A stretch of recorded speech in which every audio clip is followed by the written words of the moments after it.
ڕێنراوەکان شوێنی تریش لە هەوڵی داگیرکردمان ئەوە بزانن بۆ ئەوەی تووشی ئیشکال نەبنکە چونکە کار و چالاکی تریشمان کردیە لە کات و لەو کاتانێکە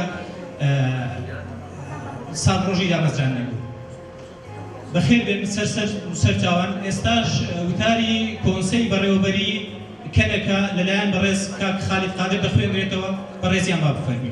بەڕێز بیستەمین ساڵیادی دامەزراندنی کۆنگرەی نەتەوەیی کوردستان لە هەموو لایەکمان پیرۆز بێت. هەواڵانی هێژە، بەشدارانی عەزیز، ساڵیادی دامەزراندنی کۆنگرەی نەتەوەیی کوردستان لە هەموو گەلی کوردستان پیرۆز بێت.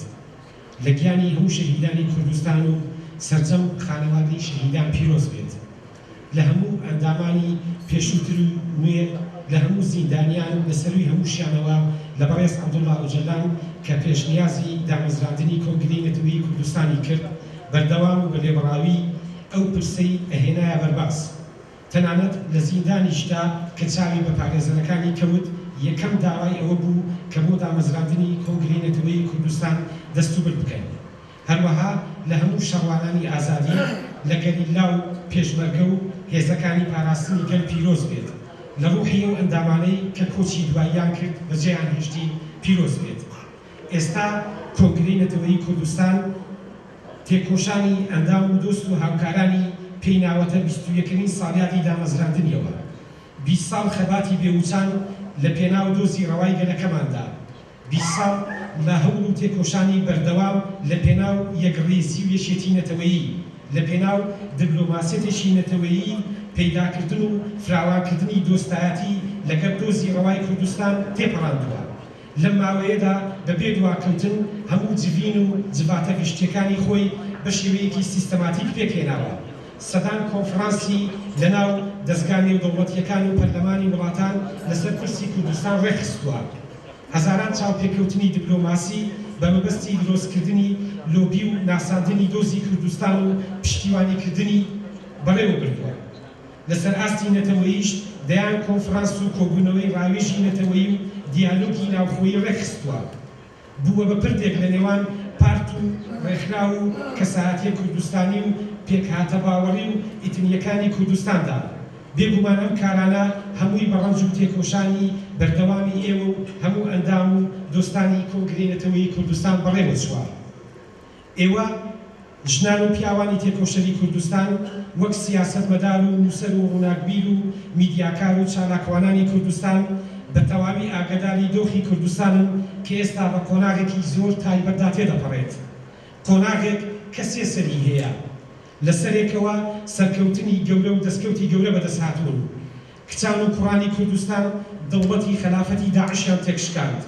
بەم سەرکەوتنەش وەک ئەکتەرێکی نێودەوڵەتی کەوتنە ناو مێژووی جیهانەوە. جوگرافیا و مێژووی هەرێمی ڕۆژهەڵاتی ناوەڕاست و دنیایان بە جۆرێکی جیاواز وەرچەرخاند. لە دوو پارچەی کوردستاندا باشوور و ڕۆژئاوا سەرڕای هەبوونی کەموکوڕیش تا ئاستێکی باش دوو قەوارەی کوردستانی پێک هاتووە.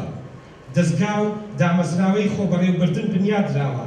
هەرچەندە لە باشووری کوردستان تا ئێستاش ڕووبەرێکی زۆر فراوانی ئەم بەشە کە نزیکی نیوەی کوردستان ئەبێت لە چوارچێوەی هەرێمدا نییە.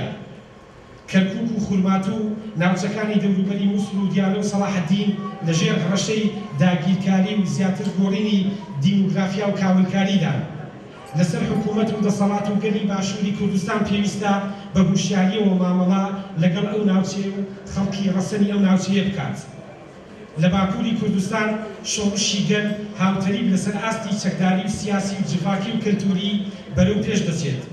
پایەکانی فاشیزمی دەوڵەتی تورکیای هەژاندووە.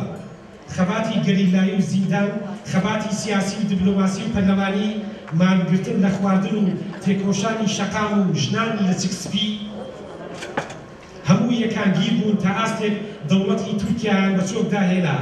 پێویستە ئەم ڕاستیەلای هەمووان ڕوو بێت ئەوەی تورکیای تووشی قەیرانە کوڵەکان کردووە لە پلەی یەکەمدا پرسی کوردستانە.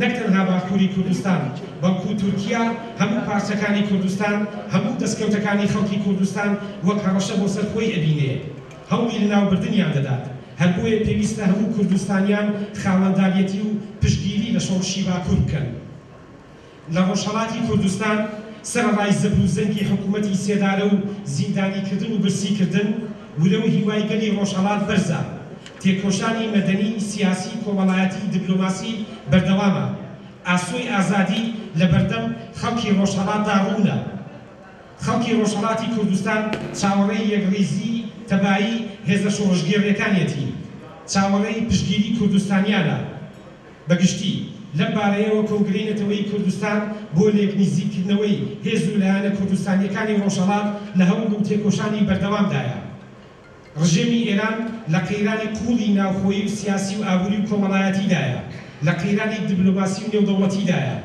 دەرفەتێکی باش لە بەردەم هێزەکانی ڕۆژهەڵات و گەلی ڕۆژهەڵاتدایە بۆ گۆڕانکاری کە دەواازەیەکی نوێ قۆناغێکی نوێ بەرهەم بێنێت بە ئازادی و سەرفرازی بگەن ڕۆژئاوای کوردستان سەرەڕای هەموو ئاستەنگیەکانی لە پێشکەوتنی بەردەوامدایە ئێستا بەڕێوەبەریەتی ڕۆژئاوا باکوور و ڕۆژهەڵاتی سووریا لە قۆناغی بەڕەسمی ناسیندایە بۆ ئەو ئامانجەش چڕکردنەوەی خەباتی سیاسی و دیپلۆماسی پێویستە لەسەر ئاستی ناوخۆییش تەبایی و یەکدەنگی هەموو پارت و ڕێکخراوەکانی ڕۆژئاوا زیاتر دەرفەتی سەرکەوتن و ئەرەخسێنێ کۆنگرەی نەتەوەیی کوردستان لەو بارەوە لە کاری دیپلۆماسی لە پەیوەندی لەگەڵ لێکنیزیکردنەوەی لایەنەکانی ڕۆژئاوای کوردستان کاری گرنگی کردووە